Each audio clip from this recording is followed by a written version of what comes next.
یہ قرآن ایک بابرکت کتاب ہے جسے ہم نے آپ صلی اللہ علیہ وسلم پر نازل کیا تاکہ لوگ اس پہ غور اور فکر کریں اور تاکہ اہل فہم اس سے نصیحت حاصل کریں۔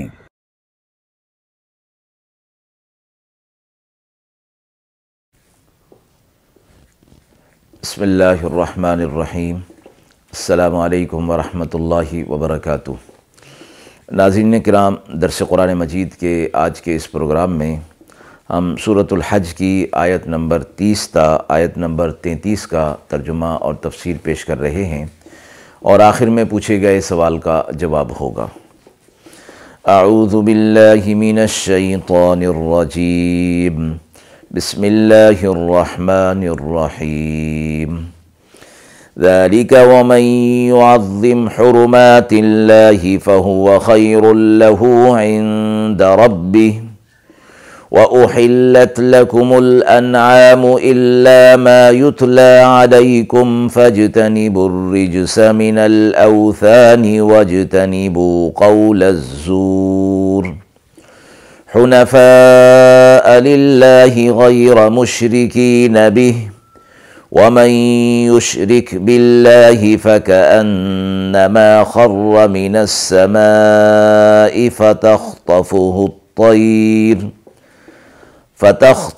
الطير أو تهوي به الريح في مكان سحيق ذلك ومن يعظم شعائر الله فإنها من تقوى القلوب لكم فيها منافع إلى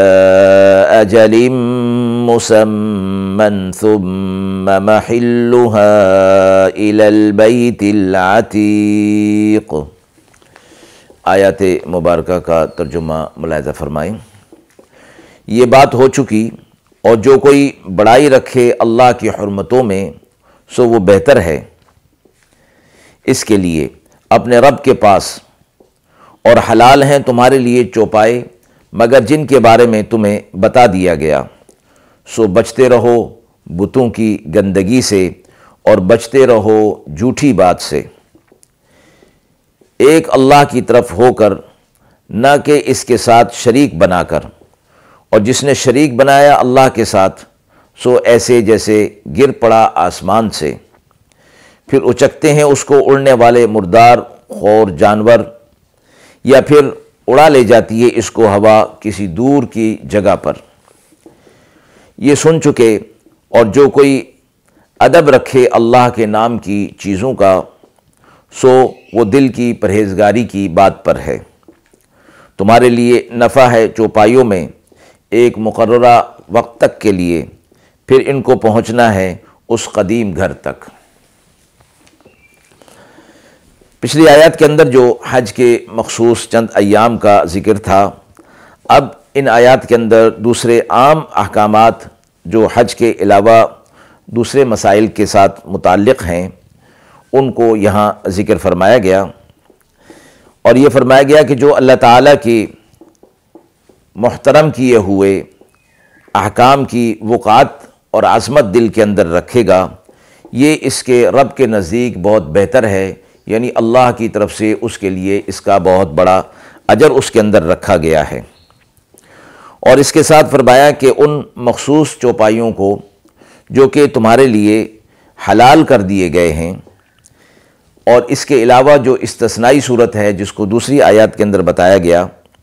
وہ فرمایا تمہارے لیے حلال کر دیے ہیں، لہٰذا تم ان جانوروں کو حلال سمجھتے ہوئے گندگی سے، بتوں کی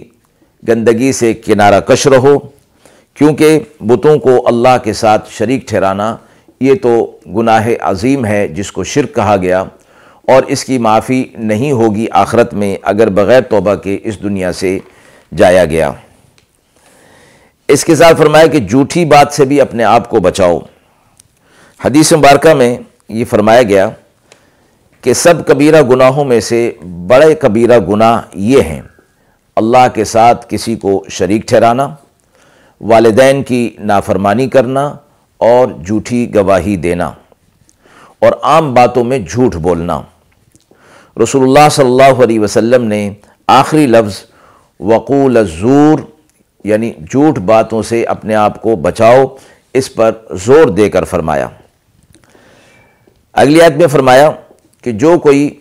عظمت اپنے دل کے اندر رکھتا ہے شعائر اللہ کی، شعائر اللہ سے مراد وہ چیزیں جو مذہبی علامات کے طور پر ہوا کرتی ہیں اور اس مذہب کی خاص علامت یا نشانی سمجھی جاتی ہے، اس لیے فرمایا کہ اسلام کے ان خاص احکامات کا نام ہے جو عرف میں مسلمان ہونے کی علامت کے طور پر سمجھے جاتے ہیں، اور اسی طرح حج کے موقع پر جو مقامات ہیں ان کو بھی شعائر اللہ کہا جاتا ہے، یعنی جن کی عظمت اللہ تبارک و تعالیٰ کی نسبت یعنی مذہب کی طرف ہوتی ہے، ان کو ان کی عظمت دل کے اندر ہو تو فرمایا کہ یہ ان کی عظمت دل کے اندر رکھنا یہ تقوی کی علامت ہے، اور تقوی کا تعلق چونکہ قلب کے ساتھ ہوتا ہے، اس لیے فرمایا کہ ان کی تعظیم اور ان کی عظمت وہی کرتا ہے جس کے دل کے اندر تقوی اور خوف خدا ہوتا ہے۔ اس سے معلوم ہوا کہ تقوی کا تعلق اصل میں انسان کے دل سے ہوتا ہے، اور جب اس دل کے اندر خوف خدا ہوتا ہے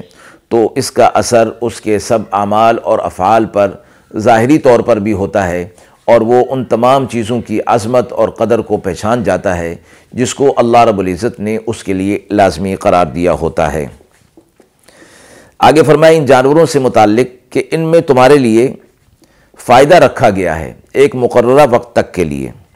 یعنی جانوروں سے دودھ، سواری، بار برداری، ہر قسم کے کا نفع حاصل کرنا تمہارے لیے اس وقت تک حلال ہے جب تک ان کو حرم مکہ میں ذبح کرنے کے لیے نامزد نہ کر لیا جائے۔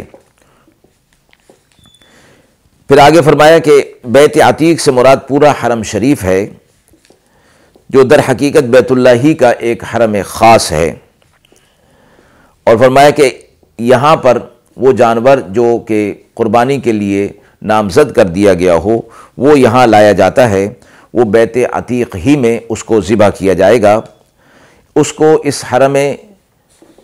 مکی کے اندر ذبح کرنا ضروری ہے، حرم سے باہر اس کو ذبح نہیں کیا جا سکتا۔ آیت کے حوالے سے سوال پوچھا گیا ہے کہ قربانی کے لیے نامزد جانور سے نفع اٹھانا کیوں منع فرمایا گیا ہے؟ مذکورہ آیت کے اندر یہ فرمایا گیا کہ جب تک وہ جانور قربانی والا جو حلال جانور ہیں ان کو حج اور عمرہ کی قربانی کے لیے نامزد نہیں کر لیا جاتا،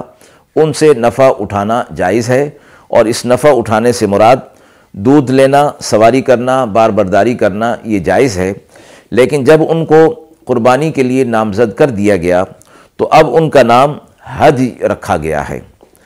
اور اس جانور کو کہا جاتا ہے جو حج یا عمرہ کرنے والا کوئی اپنے ساتھ لے جائے، یا پھر وہاں پر ہی اس کو قربانی کے لیے نامزد کر کے حرم شریف میں اس کو ذبح کیا جائے گا۔ جب اس کو قربانی کے لیے نامزد اور مقرر کر دیا تو پھر اس سے کسی قسم کا نفع اٹھانا بغیر کسی خاص مجبوری کے جائز نہیں ہوتا۔ جیسے اونٹ کو